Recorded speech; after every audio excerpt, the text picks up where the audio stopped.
I do the least amount of work in the gym, but still get better. I get to go train every day. That's pretty badass. Not that I have to train.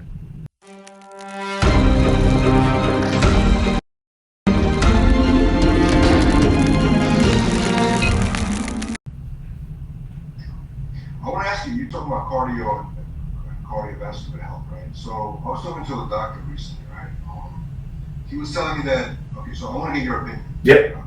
He's a doctor, but obviously doctors, when we talk about lifting and was he a cardiologist or a heart surgeon, or what was he? It was a cardiologist. Okay.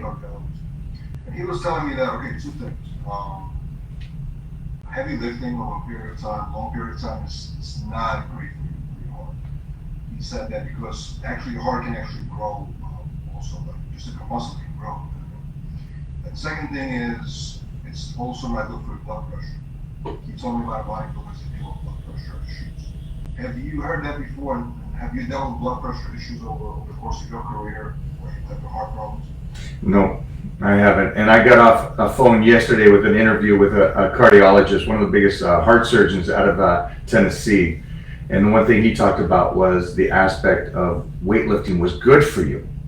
And the reason why that is because when your heart gets older and older as you get older, it's the problem of pumping. And they figured now with all the studies is that the pumping is coming from weight-bearing cardio would help it pump better than cardiovascular. Than basic cardiovascular in the sense of going out and jogging a marathon. And then you go back and forth. Well, you talked to a cardiologist and I did. He says it's not good for you. My guy said it was great for you. So then I kind of analyze it and go, some of the guys that I know from the old days, Steve Davis, and these other guys from Golds that, 75, 80 years old, they're moving better than everybody else in that age. They're healthy at that age. Is there an abuse to it? Yeah, I think so. And I think, like anything, it's an abuse. But then you also look at the other side and you see marathon runners drop dead from heart attacks at 35 and 40 years old. Wait a minute, this guy, he's running marathons. Why is he dropping dead? So I think life is one of those things that it's just, some people are prone to it and some people aren't. George Burns lives until what? Drinking alcohol, smoking cigars, and having parties. Until 100 and something, And then we know other guys, you and I do, in their late 20s, mid 30s, dying of heart attacks. What about blood pressure? Your blood pressure was great? My blood, yeah, I'm extremely healthy, and we just did a video on that. So in our family, I lost my dad from prostate cancer and stuff, and we just went and got tested and did the whole thing and everything. I'm a healthy cat. But I think that I do the least amount of work in the gym, but still get better. So I stay on a diet that I can stay with all year.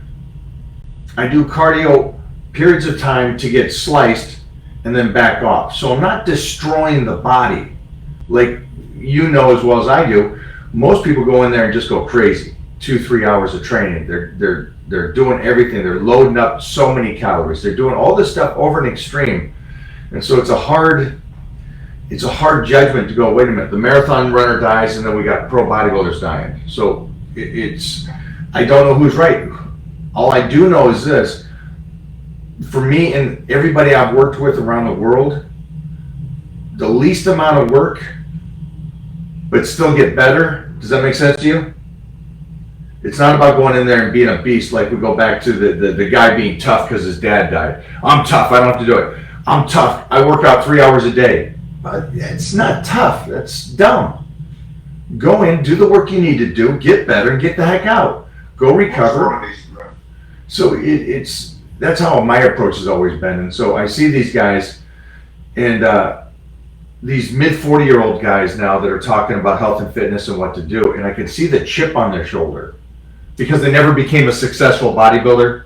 They never got magazines and guest posts. They didn't get all that stuff. So I see them very angry, but I also see their bodies deteriorating and getting smaller. But these are the guys that are out there giving lectures about how to do health and fitness, and that makes me ill compared to like somebody like Stan Effernan, who's still healthy as can be. These guys that are are doing it and doing it right relative to these other guys that are doing it wrong. It's a tough world we live in with social media because you get both sides of it, and it goes back to what you said. Who do you listen to? And I don't think society is in the position. It's not as easy. If you look at a billionaire, you know he's done it, right? Good job, he's great. In health and fitness, they look at these guys that did it 10, 15, 20 years ago, and there's a picture of them 20 years ago, and they're on stage and they're a shadow of themselves, and they're talking about how to do it. But the kids don't look at that and go, well, wait a minute, I'm missing one thing. I get he was good. Why isn't he good? Because I think most people want longevity now. Or at least the people in my world does. Which one person do you think influenced you the most? Ooh.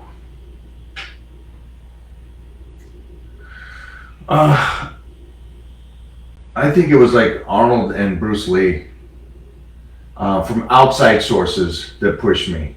Because as soon as I looked at the magazines and watched Bruce Lee and Arnold, I was like, I'm done. But I think the closest people to me was people like Jeff Magruder, which most of your listeners won't know, but he was the first guy to bench 605 at 242, and he was my coach when I was 11, 12, 13. So that whole crew of the Magruders, I think, influenced me to believe that I was different than everybody else, and love that. Not want to fit in, but want to fit that lone wolf, that outside cast. Those guys influenced me in that sense. Well, I'm guessing you like Bruce Lee and Arnold for not just for their fitness accomplishments, right, but the entertainment component, right? That's probably Yeah, not even. It has nothing to do with Bruce Lee's martial arts skills, and it has nothing to do with Arnold's bodybuilding. And I know that I've said this before, but Arnold impressed me because of who he was, and Bruce Lee is the same thing. Bruce Lee comes from, China and does what he does in America, but he did it because of his mindset. Yes, he was great at martial arts, but he also changed martial arts. And and he changed it when he's in his early mid 20s. Imagine that, to change something that was so old, and this one young stud, changed it all. And then just what he did, and then Arnold's personality. To walk through the gym, everybody else is angry because they're dieting, and he's laughing and smiling. I mean, it just tells you that's a different breed. Why are you happy and everybody else is miserable? Everybody's dieting. Yeah, this is fun.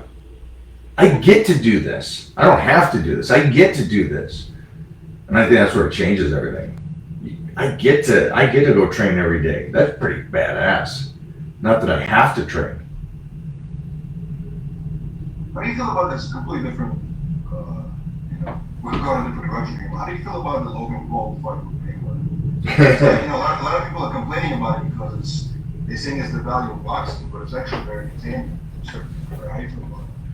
I think I go back to the aspect that it's entertaining. That's what society wants to see. For me, I won't watch it or nothing, but I understand the concept of it. I understand that it's entertaining and people want to see it and stuff.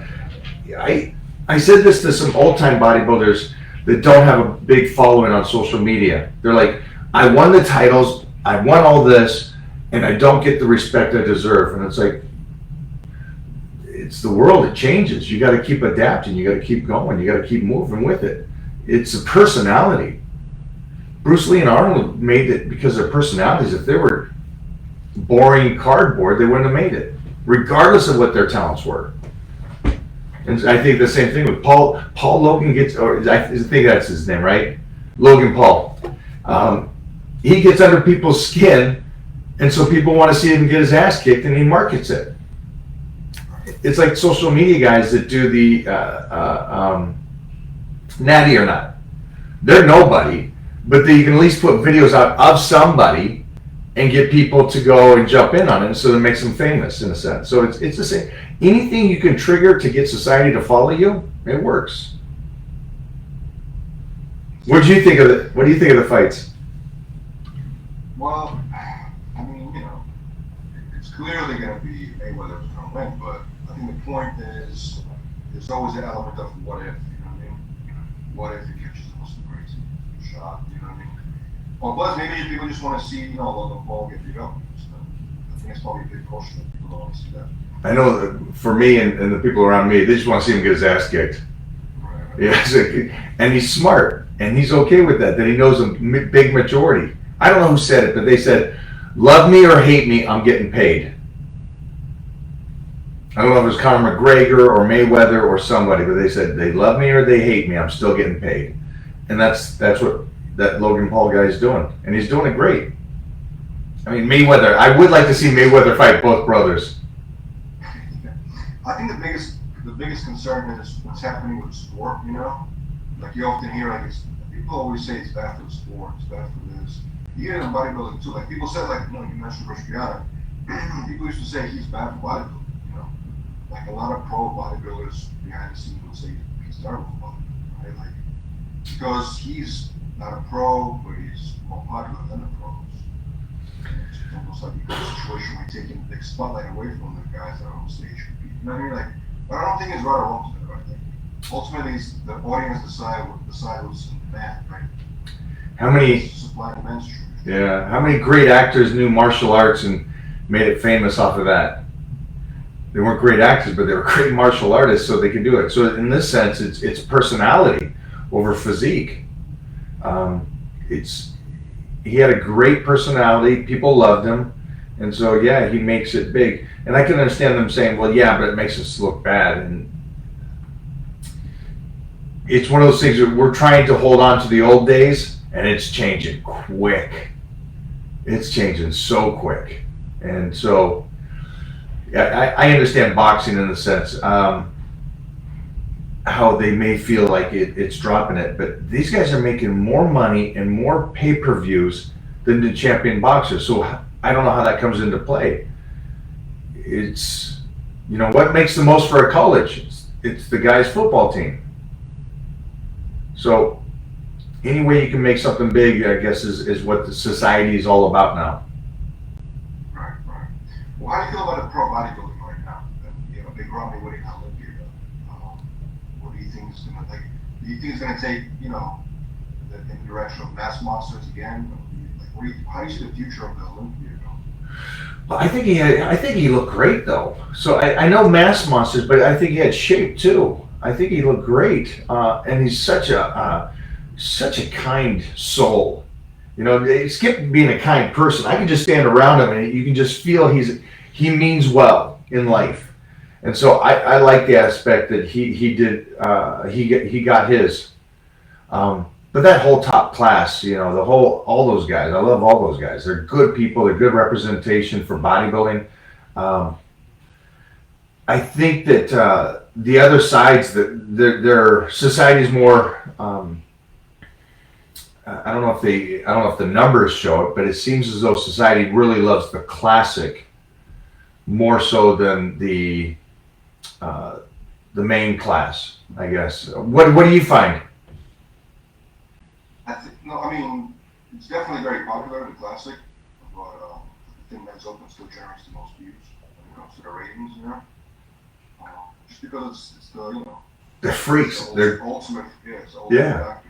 So, which, personally, I never saw a problem with that. You know, a lot of people complain about the studies, but I feel like, you know, you want to see, you know, a spectacle of some sort, you know? So you're seeing that, you know what I mean? Yeah, man, my first Olympia back in the days, it's like seeing Lee Haney, you know, come in and do what he did, being the first really big guy with shape. It was like, I guess that's that same discussion now. But that was over 25, 30 years ago. So I'm okay with it going the way it's going. I love muscle. So obviously I love superheroes. Those guys look like superheroes to me. So I love it. I love that they're monsters in that sense. And then at the same time, I'm cool with that they got classic now and everything else. And then the girls are coming back. I'm actually going out next week to have dinner with Jack Wood. So I'm excited to find out what's the future for this whole thing. You know, speaking of superheroes, I don't know if you heard Chris Hemsworth, the Thor, you know, the actor. he made some comments recently saying that because of his physique and his love for muscles, he's not, being respected as much as a serious actor because he likes bodybuilding. It was a big headline actually. It was like I think a couple weeks ago. It made the news. What do you think about that statement? Do you think Hollywood embraces muscles? Because you in Hollywood also, you do both. Yeah.